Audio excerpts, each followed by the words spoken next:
할렐루야.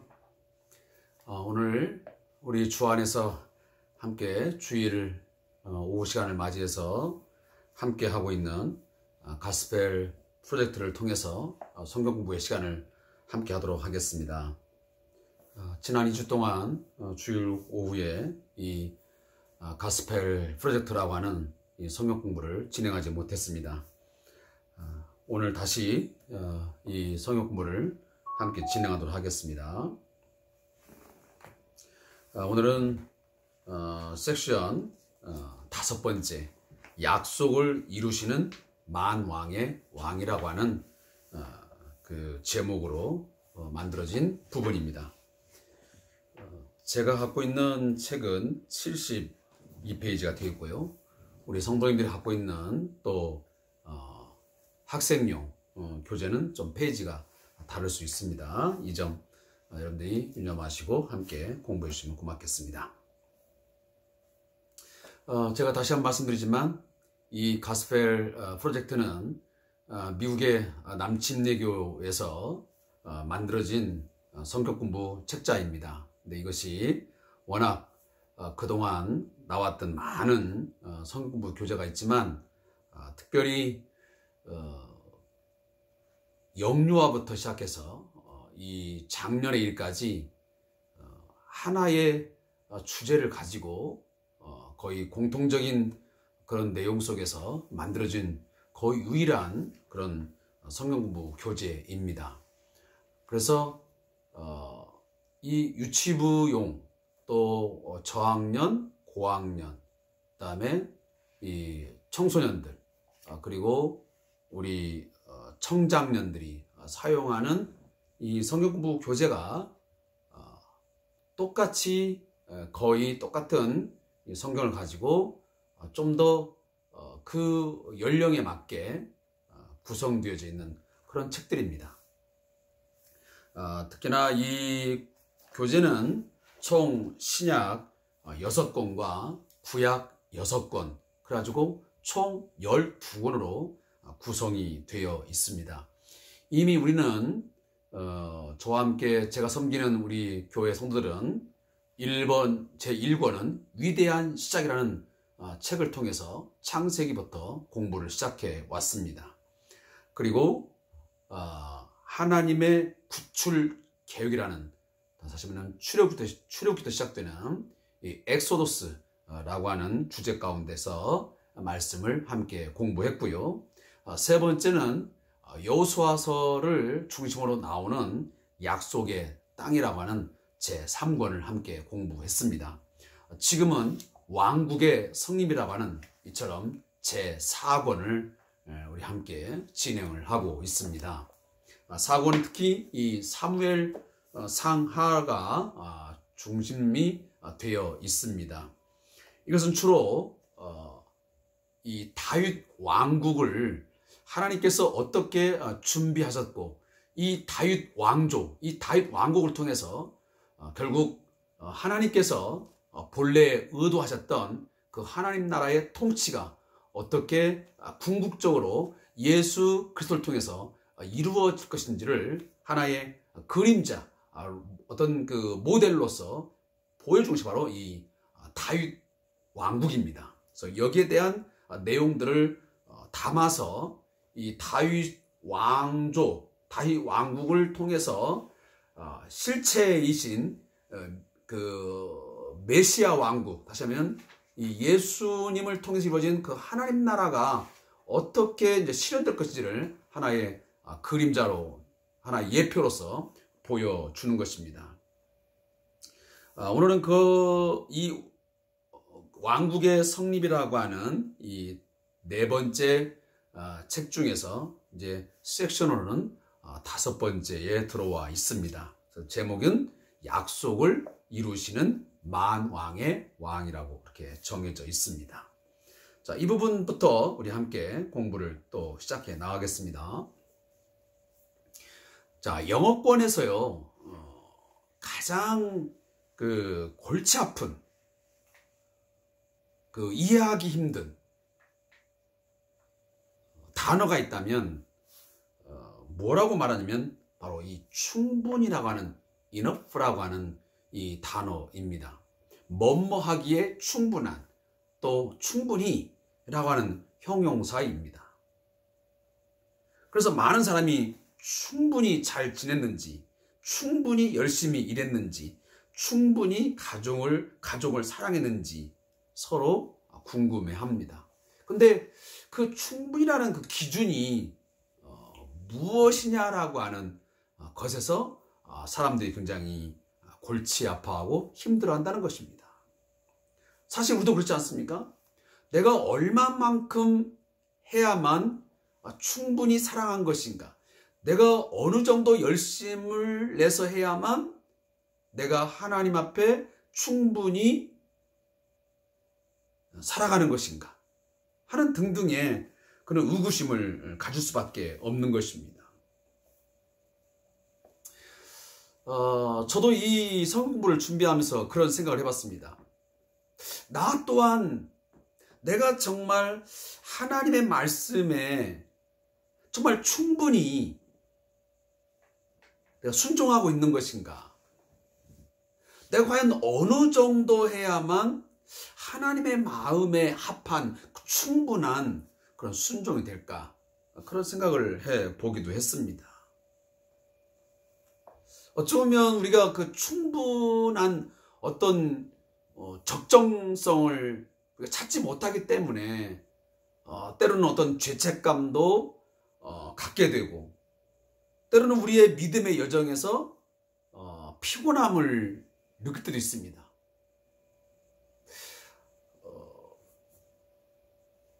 힘쓰고 애쓰는 것만큼 또 가다 보면 때론 기진맥진하여 우리가 탈진 상태에 이를 때도 있습니다. 우리가 직장 내에서도 그렇잖아요. 내 나름대로 뭔가 충분히 일해보겠다고 열심히 달려가는데 거기에 대해서 내가 뭔가 만족을 느끼지 못할 때, 또 어떤 상대로부터 거기에 인정을 받지 못할 때 우리는 탈진 상태에 이르든, 우리가 보통 번아웃이라고 우리가 사회복지학에서 보통 말을 하게 되는데, 어떤 열정이 식어지는 것이죠. 아무리 해도 뭔가 그 충분함에 이르지 못한 것 같은 그런 아쉬움, 그런 답답함이 우리 안에 있기 때문에 그렇습니다. 자, 이 이야기를 꺼내는 이유가 뭐냐면, 자, 다윗이라고 하는 한 사람의 삶을 보면 정말 목동으로서의 그 삶을 살아가다가 어느 날 갑자기 사무엘 선지자가 그 집에 찾아와 기름 부음을 받게 하는, 다시 하면 왕을 선택한 데 있어 11명의 그 아들들을 이제 세워놓고 하나씩 선택해가는 그런 모습을 보게 되지 않습니까? 자, 그런 가운데서 지금 하나님께서 마음에 합한 자라고 인정하여 사무엘로 하여금 기름 부음을 받은 자가 바로 다윗입니다. 근데 다윗은 그 이후에 곧바로 왕좌에 오른 게 아니고 상당한 오랜 기간 동안 그 당시에 초대 왕이었던 사울 왕에게 혹독한 시련을 당하게 됩니다. 마침내는 이 사울 왕에 의해서 죽임을 당할 뻔한 그런 일도 여러 차례 겪게 됩니다. 물론 하나님께서 그 다윗 왕을 보존하기 위해서 하나님이 약속하신 그 다윗의 씨를 통해서 메시아 예수를 탄생해야 되기 때문에 그 다윗의 집을 보존하기 위해서 사울 왕의 아들이었던 요나단을 하나님은 하나의 변호자요 보호자로서 준비시켜 주셨던 것입니다. 이것이 바로 우리가 그 전에 함께 했던 말씀의 맥락들입니다. 근데 오늘 우리가 함께 다시 보면 다윗은 그러한 가운데서 끊임없이 하나님에 대한 충성, 하나님께서 자신에게 기름 부음을 받았음에도 불구하고 그는 그 사울 왕이 자신을 죽이려함에도 불구하고 그는 끝까지 신실하게 하나님을 신뢰하고 하나님의 말씀에 순종하여 복수를 하거나 원수 갚는 행위를 하지 않고 전적으로 하나님의 뜻에 맡기고 그는 도망자의 삶을 살았습니다. 그리고 난 후에 그는 왕좌에 오르게 되었습니다. 그것이 바로 오늘 함께 우리가 공부할 사무엘하 7장에 나오는 내용입니다. 거기 보니까 7장 1절에 보면 여호와께서 주위의 모든 원수를 무찌르사 왕으로 궁에 평안히 살게 하신 때에 왕이 선자 나단에게 이르되 볼지어다. 이 말은 다윗은 곧바로 왕위에 오르지는 못했지만 그 기간 동안 사울 왕 치하하에서 많은 공을 세웠습니다. 적과의 싸움에서 승승장구하는 그런 놀라운 용맹스러움을 드러내는 그런 군사적인 리더십을 발휘하는 그런 사람이었습니다. 그리하여 결국은 모든 원수를 다 무찌르고 그가 왕이 되어서 백향목궁에 그가 살게 되었습니다. 그런데 어느 날 그는 자신이 살고 있던 백향목궁, 가장 호화롭고 아름답고 튼튼한 그 궁에 살다가 하나님의 궤가 오늘 본문에 보면 휘장 가운데 있도다. 자신의 집은 아름답게 꾸며져 있는데 하나님의 궤, 여호와의 궤, 법궤, 하나님의 임재의 상징이라고 하는 그 법궤가 휘장 가운데 있도다. 그냥 휘장 안에 초라하게 있는 모습을 보면서 이 다윗의 마음속에 어떤 마음이 들어왔냐면 내가 하나님의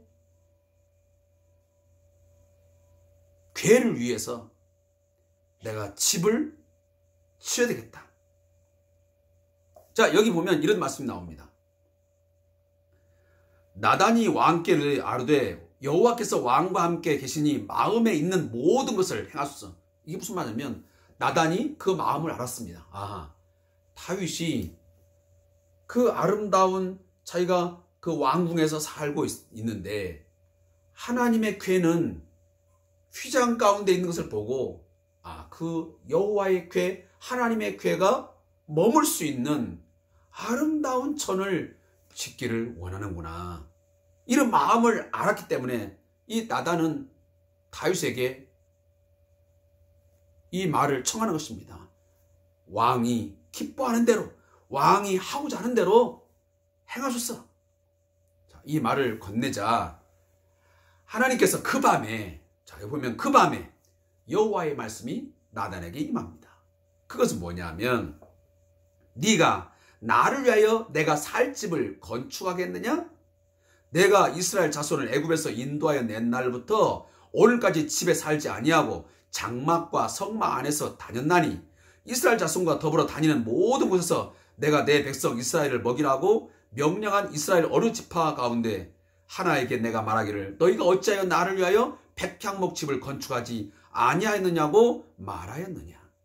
하나님 무슨 말씀하시냐면 내가 지금까지 거할 집이 없어서 내가 어느 집 하든지 내가 집 한 채 지어달라고 말한 적 있느냐? 나는 그렇게 너희들이 상상하는 그런 아름답고 호화로운 집, 난 그건 필요 없다. 오히려 네가 나를 위하여 집을 짓는 게 아니고 내가 너를 위하여 집을 지어주겠다고 하는 하나님의 계획을 말씀하십니다. 자, 우리는 이 부분에서 하나를 짚고 넘어가야 됩니다. 우리는 가끔 내가 무언가 열심히 내가 무엇을 해서 하나님을 위해서 뭘 해야 된다라고 하는 그런 생각을 많이 갖습니다. 그러나 깊이 생각해 보면 우리의 신앙의 첫걸음은 내가 하나님을 위해서 뭔가를 하는 게 중요한 게 아니고요. 하나님이 나를 위하여, 하나님이 우리를 위하여 하신 것들을 기억하고 그 하나님의 뜻과 계획을 따라서 내가 순종하는 것이 더 중요합니다. 내가 뭔가 새로운 걸 찾아서 내가 뭔가 충분하게 하나님의 영광을 위해서 하나님의 뜻에 내가 순종하기 위해서 뭔가 한다라기보다는 하나님께서 나를 위해서 어떤 일들을 계획하시고 하나님은 우리를 위하여 어떠한 생각을 가지고 계시는 것인가, 그 하나님의 마음과 하나님의 생각, 어떤 하나님의 어떤 플랜을 먼저 이해하고 깨닫는 것이 더 중요하다는 이야기를 제가 하고 싶은 것입니다. 오늘 그런 부분에서 하나님은 다윗에게 말씀하고 있는 것입니다. 네가 나를 위하여 집을 짓는 것보다 더 중요한 것은 내가 먼저 너를 위해서 집을 지어주겠다는 것입니다. 그럼 그 집이 어떤 집일까요?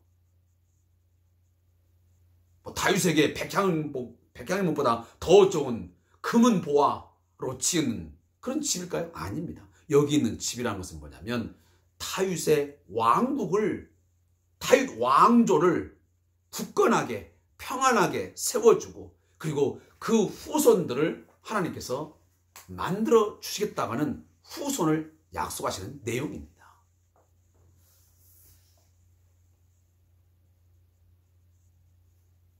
우리는 이 하나님께서 다윗을 통해서 다윗 왕조를 세워주시고 그 후손들을 통해서 하나님 나라의 백성들을 이루어가겠다고 하는 이 약속, 이 언약이 언제부터 나타났다고 생각하십니까?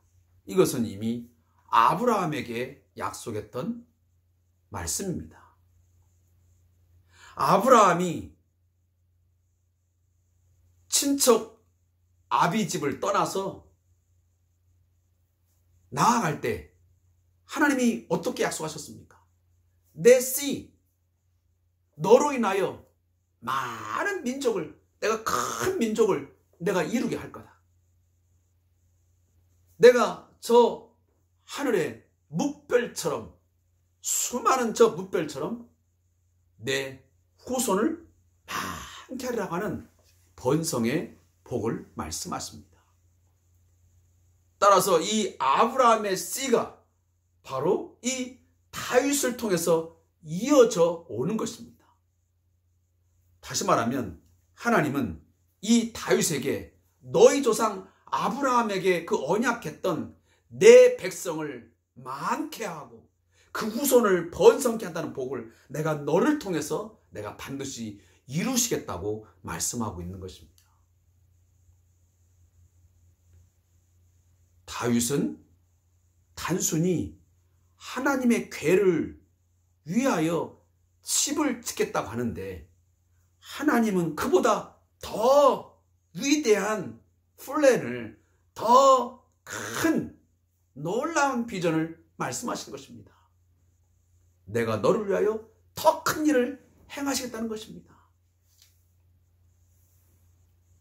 그러면서 오늘 첫 번째 약속이 뭐냐면 하나님은 그 다윗 왕조의 영원한 안식을 약속하십니다. 그것이 바로 사무엘하 7장 8절부터 11절 말씀에 나오고 있습니다. 우리 함께 사무엘하 7장 8절부터 11절의 말씀을 찾아서 읽도록 하겠습니다. 사무엘하 7장 8절부터 11절을 읽겠습니다. 시작.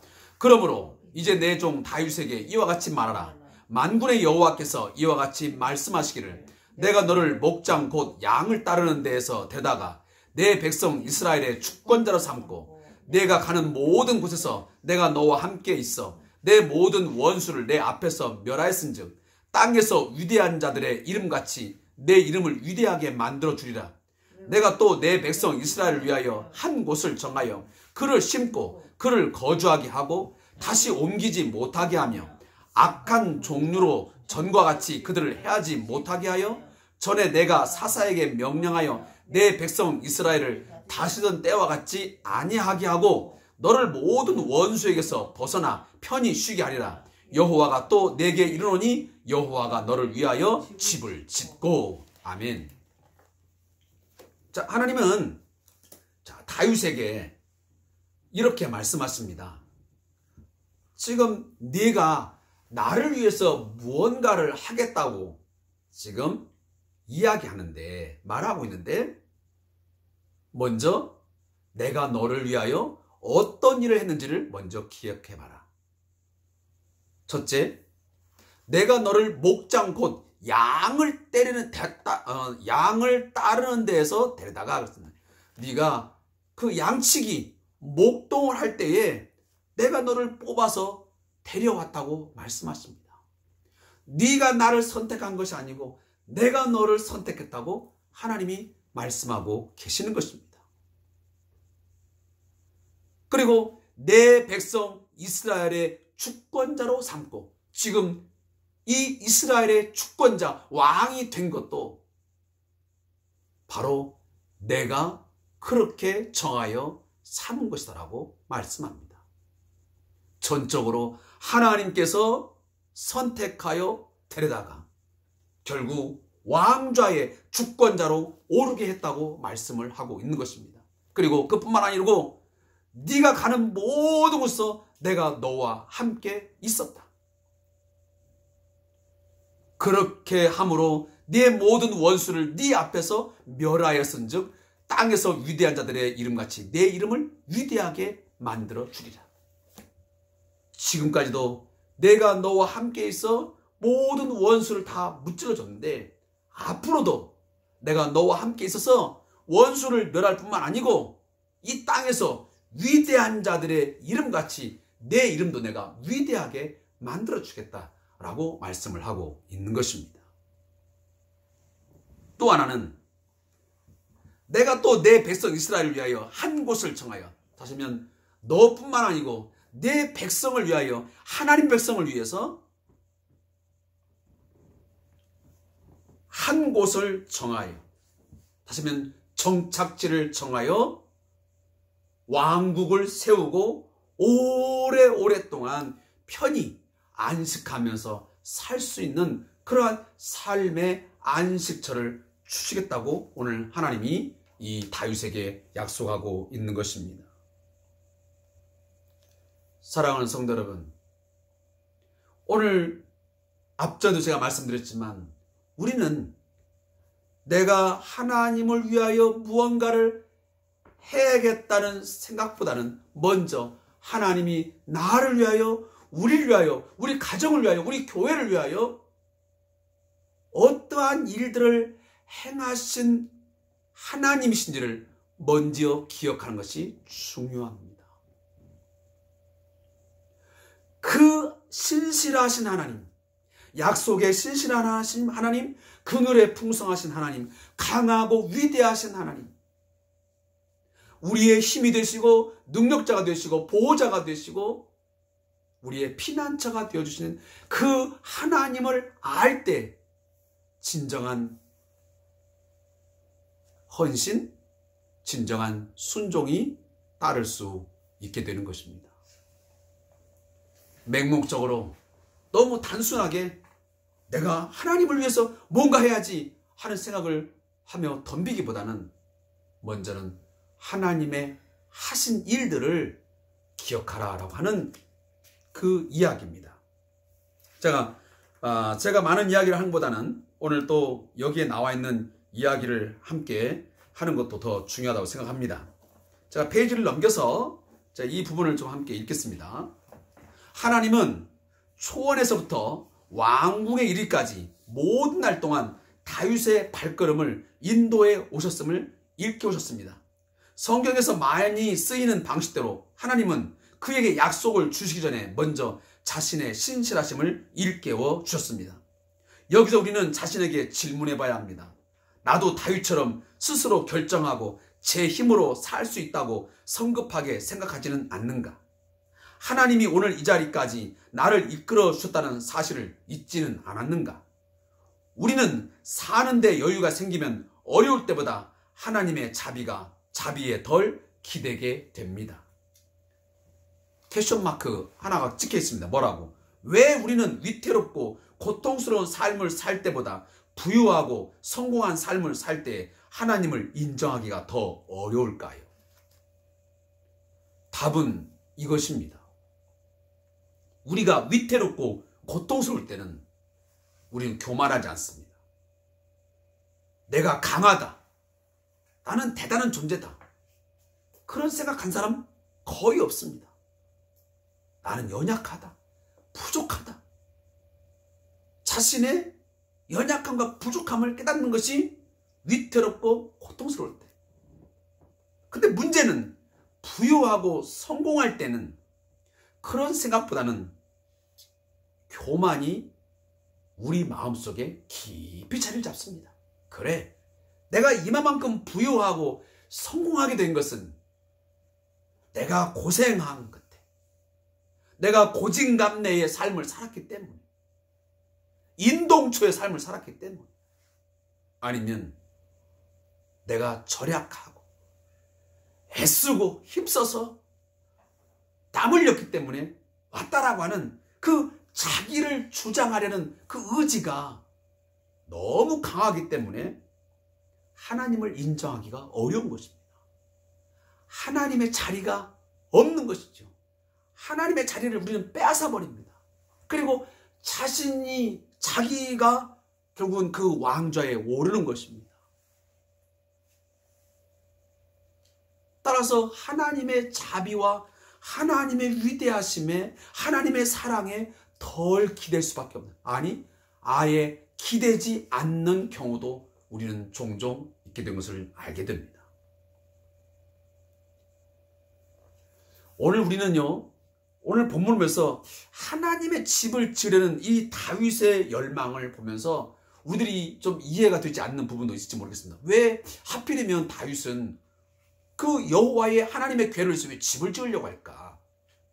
그 이유가 있습니다. 고대 세계에서는요, 이런 관행이 있습니다.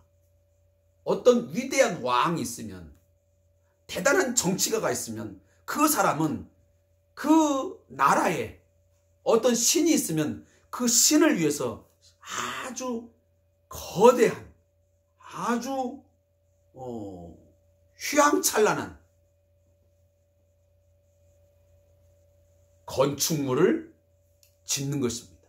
그리고 거기에 신을 모시는 것이죠. 바로 그게 신전입니다. 따라서 그 신전을 어떤 왕이, 대단한 사람이 지어주면 그 신은 거기에 감동을 하여 그 대가로 그 왕국을 안정시켜주고 그 왕국의 번영을 이끌어주는 그런 약속을 전해주는 것이 보통 고대 세계에서의 하나의 관행이었습니다. 그러니 다윗도 그런 생각을 가졌는지도 모르겠습니다. 그러나 하나님은 그 관행을 완전히 뒤엎어버린 것입니다. 그러한 신과는 다르다는 것입니다. 그런 신처럼 나는 위대한 그런 아름다운 신전이 필요한 게 아니고, 나는 그런 것이 없어도 나는 이 모든 만물이, 이 모든 것이 다 하나님의 공간인 것이죠. 하나님의 집인 것이죠. 하나님 별도의 집이 무슨 필요가 있습니까? 사실 당시에 성막, 성전을 지어준 것은 그들이 하나님의 임재를 좀 더 실제적으로 경험하게 하기 위해서, 만들어진 하나의 그런 부분들이지, 꼭 하나님은 그 곳에만 어떤 그 공간적으로, 어떤 시간적으로 제약을 받으면서 제한적으로 계시는 분은 아니지 않습니까? 하나님은 시공간을 초월하여 계시는 분이십니다. 어디든지 또 어느 때든지 계시는 만유의 주가 되시는 분이죠. 따라서 하나님은 그분을 위해 특별한 신전이 필요가 없던 것입니다. 그래서 다윗에게 나는 특별한 신전이 필요한가 이러고, 네가 오히려 내가 너를 위해서 놀라운 계획을 갖고 있다라고 하는 것을 오히려 말씀하고 계시는 것입니다. 자, 오늘 이 부분도 제가 함께 읽었으면 좋겠습니다. 하나님은 다윗의 관점을 바꾸고 그에게 약속을 주셨습니다. 처음 세 가지는 이스라엘의 평화가 올 것이라는 하나님의 선언입니다. 여러 해 동안 전쟁과 전투를 치러온 이스라엘에게는 반가운 소식이었습니다. 누구에게나 쉴 곳이 필요합니다. 비극적이거나 나쁜 일이 일어나지 않을까 노심초사할 일이 없는 안전한 곳 말입니다. 맞습니다. 그동안 너무도 많은 전쟁을 치루었기 때문에 아마 그 다윗 왕국에서는 특히 안정이 필요했고 안식이 쉼이 필요했습니다. 그런데 하나님께서 그 안식을 다윗에게 주겠다는 것입니다. 자, 이것은 훗날 무엇을 예언하고 있냐면 다윗의 후손을 통해서 나시는 바로 예수 그리스도 안에서의 안식을 약속하는 내용입니다. 사랑하는 성도 여러분, 참된 안식은, 참 안식은 우리 안에서 얻어지는 게 아니고 안식의 주인이신 바로 예수 그리스도 안에 거할 때에 우리의 진정한 평안과 안식은 주어짐을 믿습니다. 예수를 나의 삶의 주로, 그를 왕으로 인정하고 모든 것을 전적으로 내어 맡길 때, 그를 신뢰할 때 우리 마음의 평안과 안식을 얻게 되는 것입니다. 그래서 예수님은 요한복음 15장 9절에 보면 나의 사랑 안에 거하라 라고 말씀하십니다. 다시 말하면 예수님 안에 집을 지으라는 것입니다. 그의 이름과 그분의 임재가 바로 우리 가운데 충만히 찾아올 때에 우리는 헤매이지 않는 삶을 살게 되시는 것입니다. 왜 우리가 그토록, 저도 마찬가지지만 왜 우리는 불안해하는 겁니까? 왜 초조해야 합니까? 왜 불평합니까? 이유는 딱 한 가지입니다. 우리의 삶의 가장 중심에 주님이 있지 않고 예수가 있지 않고 바로 나라고 하는 내 자아가 있기 때문에 불안한 것입니다. 초조한 것입니다. 두려운 것입니다. 그러니 안식을 누릴 수가 없는 것이죠.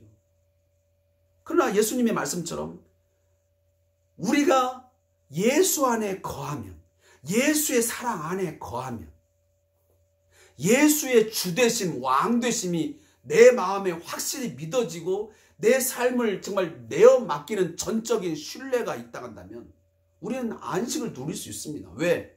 내가 죽으나 사나 주의 것이고, 내가 죽어도 주를 위해 사는 것이고, 살아도 주를 위해 사는 것이니까 사실은 불안할 것도 초조할 것도 두려울 것도 없는 거 아니겠습니까? 근데 그것이 그토록 어려운 거예요, 우리는. 아무쪼록 오늘 말씀의 제목은 제가 금방도 말씀을 드렸지만 하나님은 영원한 안식을 약속하십니다. 오늘 다윗의 그 집에, 다윗 왕국에 하나님은 안식을 약속하십니다. 안식. 더 이상 그 전쟁을 치르면서 긴박한 삶을 살아가는 그런 세상에는 이제 내가 다스리는, 내가 함께하는 그 왕국, 그 다스림 속에는 진정한 안식이 주어질 것을 오늘 하나님은 약속하고 계시는 것입니다. 사랑하는 성도 여러분, 오늘 큰 제목에 있는 것처럼 약속을 이루시는 만왕의 왕, 우리는 예수 그리스도를 만왕의 왕이라고 우리는 고백하고 살아가고 있습니다. 사랑하는 성도 여러분, 여러분의 만왕의 왕은 누구십니까? 여러분 자신입니까? 아니면 돈입니까? 권력입니까? 여러분이 아니면 친구입니까? 부모님입니까? 누구인 것입니까? 주님이 만왕의 주 되시면 그 안에는 분명 참된 영원한 안식이 주어질 것을 믿으시기 바랍니다. 그 안식을 누리시면서 저와 함께 하나님 나라의 평안을, 그리고 하나님 나라의 기쁨을 우리 함께 누리면서 영생을 누리시면서 살아갈 수 있기를 주의 이름으로 축복합니다. 기도하겠습니다. 하나님 아버지, 우리에게 참된 안식과 참 평안은 우리가 뭔가 주를 위해서 열심히 충분하게 일을 하면, 뭔가를 해드리면 주어지는 것이라고 생각하고 있지는 않는지 우리의 모습을 돌아보게 해 주옵소서. 우리의 참된 안식과 평안은 우리의 노력이 아닌 우리에게 진정한 안식과 평안을 주시는 만왕의 왕으로부터 주어진 것을 믿습니다. 다윗 왕국의 평안, 다윗 왕국의 영원한 안식은 바로 하나님께서 주시는 것이라고 오늘 사무엘하 7장에서 분명히 말씀해 주셨습니다. 이 영원한 안식을 오늘 우리는 예수 그리스도 안에서 누리고 있습니다. 하나님, 이 안식을 빼앗기지 않게 해 주옵소서. 오늘도 우리의 사단 마귀는 우리 안에서 자꾸만 예수님의 왕자를 빼앗아 버리고 사단이가 그 자리에 앉아서 자꾸만 우리에게 불안을 조장하고 하나님에 대해서 원망과 불평을 쏟아나게 만들고 두려워하게 하고 근심하게 만들고 결국은 불신앙적인 삶을 살아갈 때가 많습니다. 하나님, 우리에게 전적으로 하나님을 신뢰하는 영원한 안식을 주시는 그 하나님의 왕 되심을 인정하는 그런 믿음을 우리에게 회복시켜 주옵소서. 예수님의 이름으로 기도합니다. 아멘.